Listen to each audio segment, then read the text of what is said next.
Moon studio channel में आपका स्वागत है।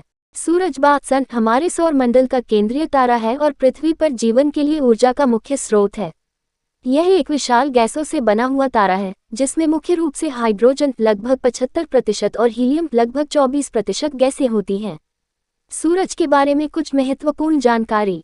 1. व्यास और आकार। सूरज का व्यास लगभग 1.39 मिलियन किलोमीटर है, जो पृथ्वी के व्यास से लगभग 109 गुना बड़ा है। 2. दूरी। सूरज की पृथ्वी से औसत दूरी लगभग 150 मिलियन किलोमीटर, एक एस्ट्रोनॉमिकल यूनिट है। 3. तापमान। सूरज की सतह का तापमान लगभग 5500 डिग्री सेल्सियस है। सूरज के केंद्र का तापमान लगभग 15 मिलियन डिग्री सेल्सियस तक पहुंचता है। 4. ऊर्जा उत्पादन। सूरज की ऊर्जा मुख्य रूप से नाभिकीय सम्मिलन न्यूक्लियर फ्यूजन प्रक्रिया से उत्पन्न होती है, जिसमें हाइड्रोजन का हीलियम में रूपांतरण होता है और इसके परिणामस्वरूप भारी मात्रा में ऊर्जा और प्रकाश उत्पन्न होता है।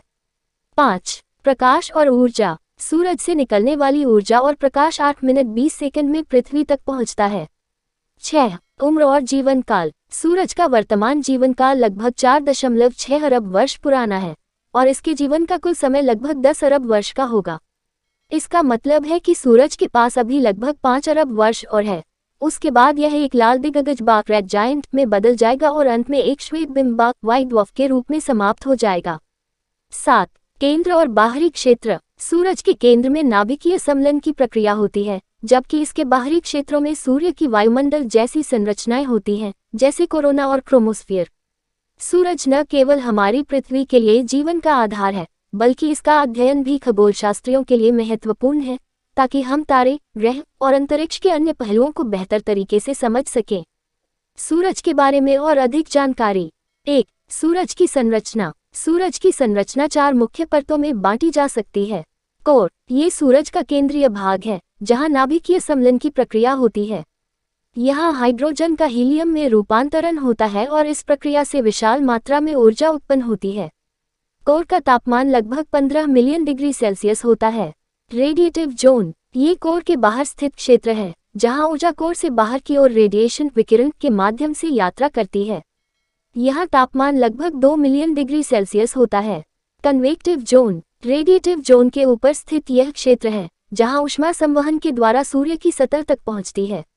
यहाँ का तापमान लगभग 5500 डिग्री सेल्सियस होता है और इस क्षेत्र में गैसें ऊपर की ओर उठती हैं और फिर ठंडी होकर नीचे की ओर आती हैं।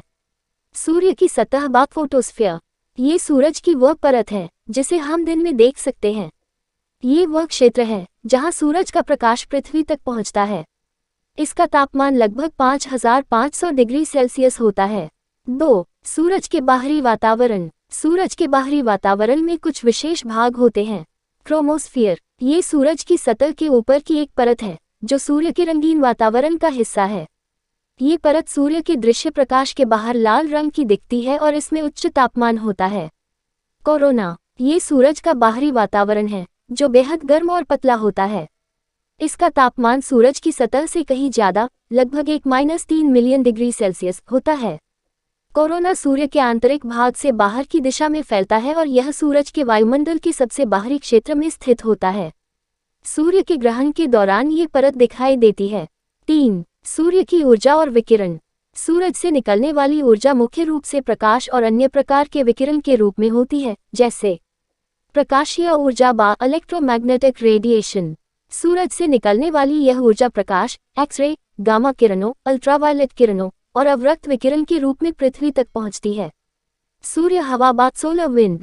ये सूरज से निकलने वाली एक प्रक्षिप्त चार्ज कणों की धारा होती है। ये कण मुख्य रूप से प्रोटॉन और इलेक्ट्रॉन होते हैं और यह हमारे सौरमंडल में अंतरिक्षीय वातावरण पर प्रभाव डालते हैं। 4. सूर्य के सौर चक्र सोलर साइकिल। सूरज का एक सौर चक्र होता है जो लगभग 11 वर्षों का होता है। इस चक्र के दौरान सूरज की गतिविधियों में बदलाव होता है, जैसे सूरज के धब्बे सनस्पॉट्स, सौर आंधी सोलर स्टॉर्म्स और सूर्य की विकिरण की तीव्रता। सूरज का ये चक्र पृथ्वी के चुंबकीय क्षेत्र और वातावरण पर असर डालता है। सूर्य धब्बे सनस्पॉट्स। ये सूरज की सतह पर दिखाई देने वाले ठंडे और अंधेरे क्षेत्र होते हैं जो सौर चक्र के दौरान बढ़ते और घटते हैं। इन धब्बों के साथ सौर तूफान और सौर विस्फोट भी जुड़ी होती हैं।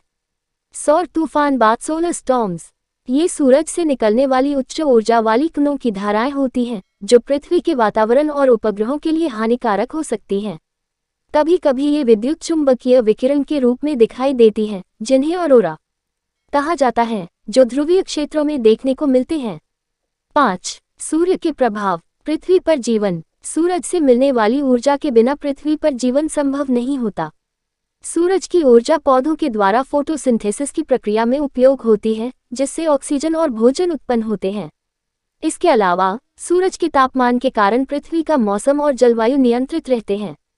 प्रौद्योगिकी पर प्रभाव। सौर तूफान और सूर्य के विकिरण से उपग्रहों, संचार प्रणालियों और अन्य अंतरिक्ष आधारित प्रौद्योगिकियों पर असर पड़ सकता है। कभी कभी ये ऊर्जा प्रणालियों, उपग्रहों की कार्यक्षमता और जीपीएस सेवाओं को भी प्रभावित कर सकते हैं। 6. सूरज और अन्य तारों के बीच अंतर। सूरज एक मध्यम आकार का तारा है, लेकिन इसके आकार और तापमान के आधार पर यह कुछ अन्य तारों से बहुत अलग है। उदाहरण के लिए सुपरजाइंट तारे बाद सुपरजन स्टार्स। ये तारे सूरज से कहीं बड़े होते हैं और उनका जीवन काल बहुत छोटा होता है। अंत में ये विशाल तारे विस्फोट बाद सुपरनोवा में बदल जाते हैं। कठोर तारे बाद व्हाइट ड्वार्फ्स।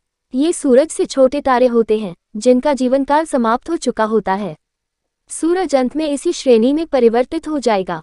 सूरज की पूरी प्रक्रिया और इसकी संरचना हमारे लिए अध्ययन के लिए बहुत ही रोमांचक और महत्वपूर्ण है, क्योंकि यह न केवल हमें ऊर्जा प्रदान करता है, बल्कि पूरे सौरमंडल की गतिशीलता और अस्तित्व को भी प्रभावित करता है। तो दोस्तों, आज के लिए बस इतना ही। अगले वीडियो में मिलते हैं। तब तक के लिए अलविदा।